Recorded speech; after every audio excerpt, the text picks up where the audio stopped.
O que Florestan vai acentuar quando ele discute isso é que, de uma forma ou de outra, se o colonialismo se esvai, se o colonialismo se desfaz, né, seja por conta de lutas, de movimentos de libertação ou não, o fato de que a Inglaterra ela não consegue mais manter a liderança e a hegemonia do processo de expansão, se o colonialismo ele se desfaz, formam-se novas formas. Então, você tem o neocolonialismo, o chamado neocolonialismo, e ele prefere utilizar, desde o começo, uma expressão que é a expressão de heteronomia. Quer dizer, alguns setores, heteronomia sempre em oposição à autonomia. Então, alguns setores seriam autônomos e outros setores seriam heterônomos, né? E o Brasil estaria nessa condição. A conclusão a que ele chega é de que há uma condição colonial permanente, embora instável e mutável. Eu não sei se vocês conhecem esse texto, me parece que aqui estão os textos talvez mais cruciais da elaboração do Florestan, especialmente um capítulo, que é o primeiro capítulo desse livro, que tem o nome de Sociedade de Classe e Subdesenvolvimento, que ele apresentou num congresso na Alemanha, do qual também participou o Celso Furtado, em que ele consegue, embora isso tenha ocorrido em 1967, ele consegue se opor de forma forte, criteriosa a toda a perspectiva de desenvolvimentismo que estava sendo colocada naquele momento. Então, ali o que ele vai acentuar é que o desenvolvimento não resolve essa questão.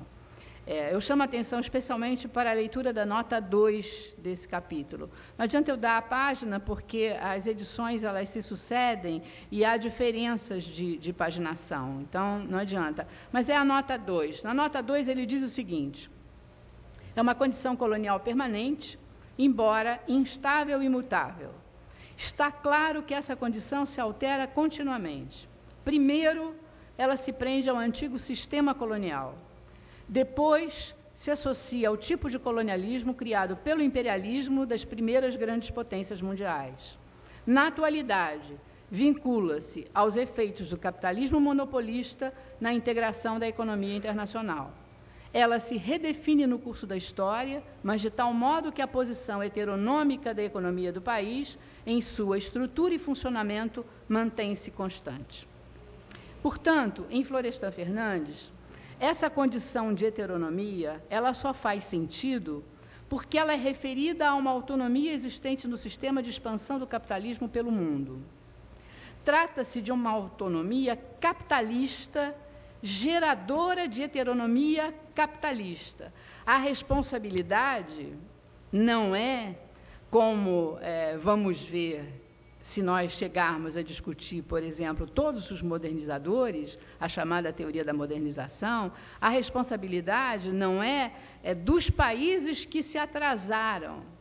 A responsabilidade é do próprio desenvolvimento capitalista, como Lenin ensinou no seu texto escrito em 1916 sobre o imperialismo, ao qual o Florestan está umbilicalmente ligado. Quer dizer, a meu juízo, a construção dessa noção que a gente está tentando trabalhar aqui, de capitalismo dependente, ela provém da reflexão do Lenin lá na proposta dele de imperialismo.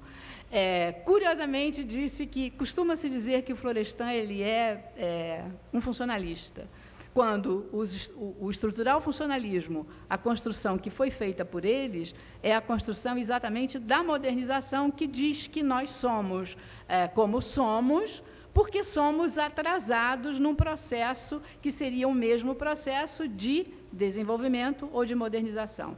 Estou correndo um pouco com o barco, porque, para voltar aqui para o nosso campo, a noção que está em jogo, a meu ver, é a noção de desenvolvimento desigual. Ele diz, não é porque fomos colônias, não é porque há uma colonização que foi feita e que deixou suas marcas e nós vivemos essas marcas até hoje. Não, é que o capitalismo, no seu desenvolvimento, ele sempre gera desigualdades. A autonomia que conduz o processo de expansão, ela é inerentemente geradora de heteronomias, ela é geradora de desigualdades e de subordinações. Então, a heteronomia a qual ele refere o Brasil é vista por ele como parte de um sistema que é único e é integrado, o capitalismo em expansão mundial. Florestan fala dessa autonomia como o capitalismo diferenciado, porém subdesenvolvido e dependente. Então, como é que ele define o capitalismo dependente? Antes de mais nada, e quando vocês forem estudar a chamada teoria da dependência, vocês vão sentir uma diferença enorme em relação a isso que eu estou falando, porque, em primeiro lugar, antes de mais nada, se trata de capitalismo. Não é uma dependência, não é um satélite em relação ao centro, não se trata meramente de uma periferia. A questão não é geográfica, a questão é fundamentalmente de lógica econômica. Antes de mais nada, é capitalismo. São formas diferenciadas pelas quais o capitalismo se faz, se produz, se constrói. E, em segundo lugar, é aquilo a que ele se dedica, basicamente, que é tentar discernir uma forma determinada de capitalismo. Uma forma determinada, essa determinação é o ser dependente, é o capitalismo dependente. O capitalismo dependente, então, para ele, é uma especificidade do capitalismo. Algumas definições.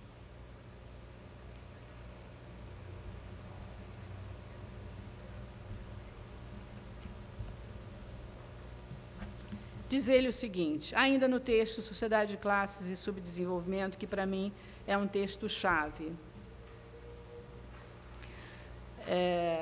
O capitalismo dependente significa uma situação específica que só pode ser caracterizada através de uma economia de mercado capitalista duplamente polarizada, destituída de autossuficiência e possuidora, no máximo, de uma autonomia limitada.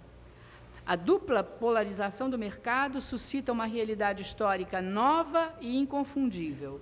Trata-se de uma economia de mercado capitalista constituída para operar estrutural e dinamicamente, como uma entidade especializada ao nível da integração do mercado capitalista mundial, como uma entidade subsidiária e dependente ao nível das aplicações reprodutivas do excedente econômico das sociedades desenvolvidas, e como uma entidade tributária ao nível do ciclo de apropriação capitalista internacional, no qual ela aparece como a fonte de incrementação ou de multiplicação do excedente econômico das economias capitalistas hegemônicas.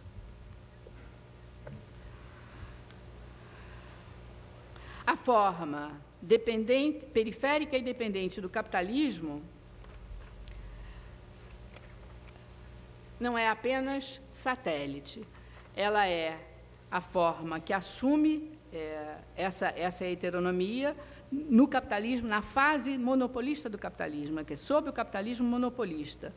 O que associa, é o segundo ponto, o que associa inexorável e inextricavelmente as formas nacionais e estrangeiras do capital financeiro. Então, começa a ficar mais claro, nesse ponto, essa citação que eu acabei de fazer, está no livrinho chamado Nova República, interrogação, lá na página 50. Começa a ficar mais clara a vinculação com a formulação do Lenin, quando ele começa a falar de capital financeiro, quando ele aprende com o Lenin e reflete, tentando pensar a nossa realidade à luz daquele ensinamento, quando ele reflete que no imperialismo não só temos o enorme desenvolvimento da indústria, a enorme concentração do processo industrial capaz de criar monopólios, então o processo de monopolização, e além dessa concentração, além desse monopólio, e além do fato de que esses novos monopólios, eles concentram numa mesma empresa diferentes ramos de produção, é o que o Lenin vai chamar de combinação, tudo isso faz com que a dominância, os bancos passam a assumir um novo papel. Então, a dominância do processo nessa nova hegemonia é uma dominância cada vez mais clara do capital financeiro. Esse vai ser um ponto interessantíssimo para ser discutido. O que o Florestan começa a apontar, e para ele é uma questão crucial, uma questão fundamental, é que, sendo assim, ao pensar a expansão capitalista, as formas dependentes de integração a essa expansão capitalista não podem ser pensadas em termos de Estado-nação. As relações de dependência não são relações entre nações. O Estado-nação é uma instância importantíssima da análise, mas ele não é agente histórico. Quem é o agente histórico? O agente histórico são grupos de homens, grupos, classes sociais. Sob o capitalismo, conflitos de classe, contradições de classe. Mais uma vez, fica muito claro que a relação é uma relação direta com Marx. Nesse caso, uma relação teórica direta com Marx. Uma construção da sociedade, no caso, a sociedade capitalista. O Florestan entende a existência de classes dentro dessa sociedade capitalista, isso é uma outra discussão, na qual a gente não vai entrar, mas o segundo ponto para o qual eu quero chamar a atenção, o primeiro foi o deslocamento do âmbito da análise, do recorte do objeto, o segundo é a centralidade das relações de classe na análise do Florestan.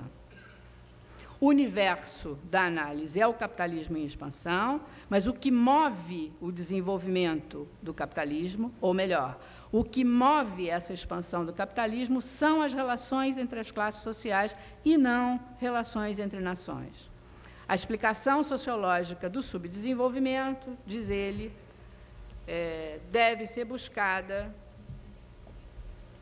Deixa eu ver a citação correta.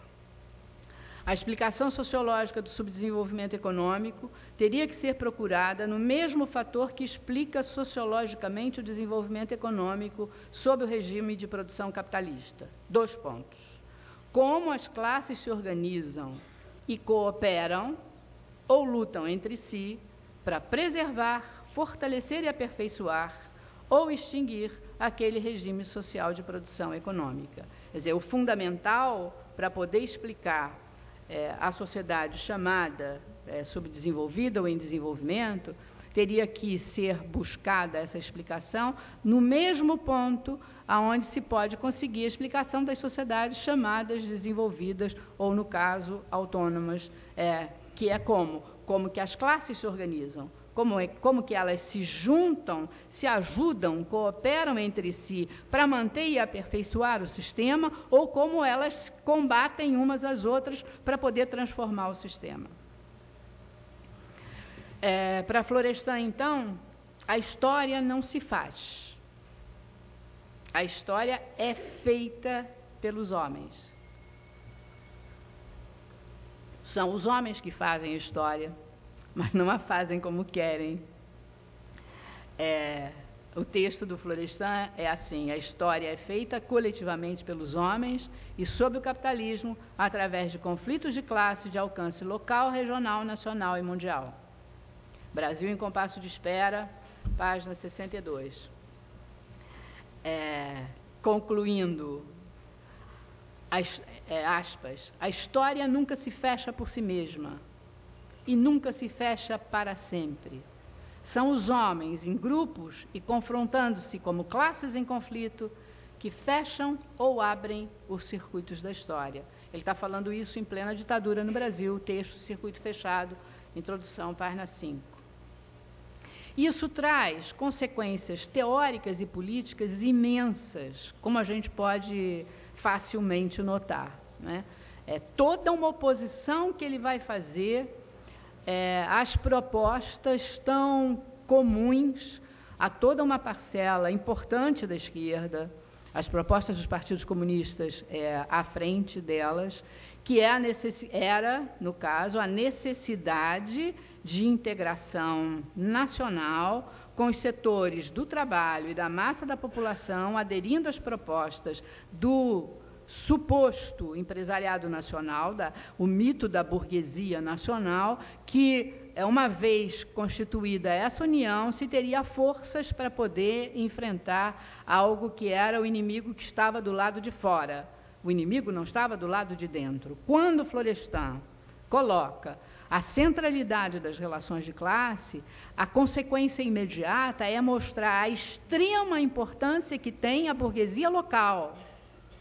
A burguesia local como parte da grande burguesia, que no caso é internacional. Diz ele, eles são parceiros. Essa burguesia, que se chama nacional, ela não chegou a empolgar nenhum projeto de nacionalidade. Ela não conseguiu fazer, não se envolveu no fazer uma revolução burguesa. Ela não conquistou formas de autonomia, ela se satisfez em ser parceira da grande burguesia internacional, embora parceira menor e subordinada.